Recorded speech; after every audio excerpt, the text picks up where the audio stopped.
धोखा देने वाले से एक राजकुमार तक।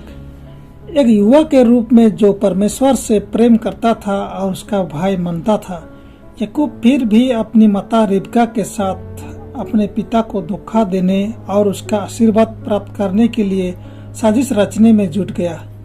परिणाम स्वरूप उसने अपने व्यस्त जीवन को गलत रास्ते के साथ शुरू किया।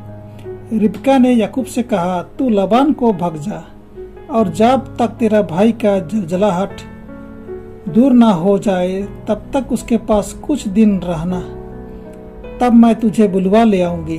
उत्पत्ति 27:43 से 45। याकूब को वास्तव में लबान के साथ रहते 20 साल हो गए थे और उसने फिर कभी अपनी माँ का चेहरा नहीं देखा। उत्पत्ति 32 का 22 से 31 पढ़ें।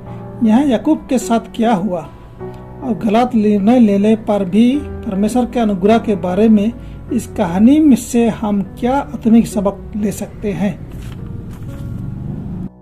अपमान, पश्चाताप और आत्मसमर्पण के द्वारा यह पापी गलत नस्वर स्वर्ग की महिमा के साथ प्रबल हुआ।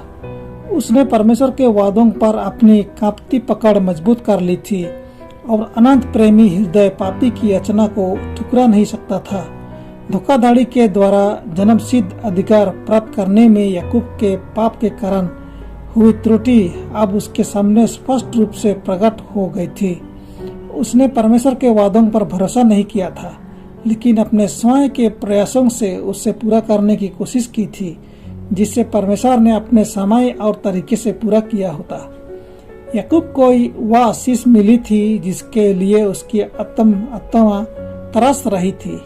एक पूरक और धोखेबाज के रूप में उसके पाप को क्षमा कर दिया गया था।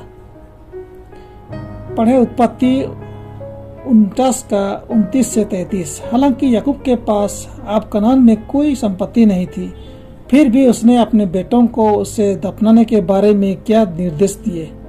उस गुफा में और अन्य कौन लोग दफन हैं? आपको क्या लगता है कि याकूब ने यह अनुरोध क्यों किया?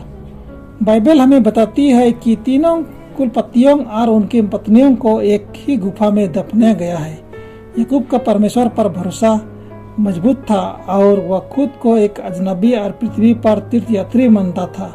इब्रानियों 11:13 को देखें। गलतियों के बावजूद उसने खाली हाथ घर छोड़ा, लेकिन एक धनी व्यक्ति के तौर पर कनान वापस आया। हमारी गलतियों के बावजूद परमेश्वर हमें अभी भी आशीर्वाद दे सकता है। हालांकि गलतियों से बचने के लिए शुरुआत करना कितना बेहतर है। अब आप किन विकल्पों का सामना कर रहे हैं और आप गलत निर्णय लेने से कैसे बच सकते हैं?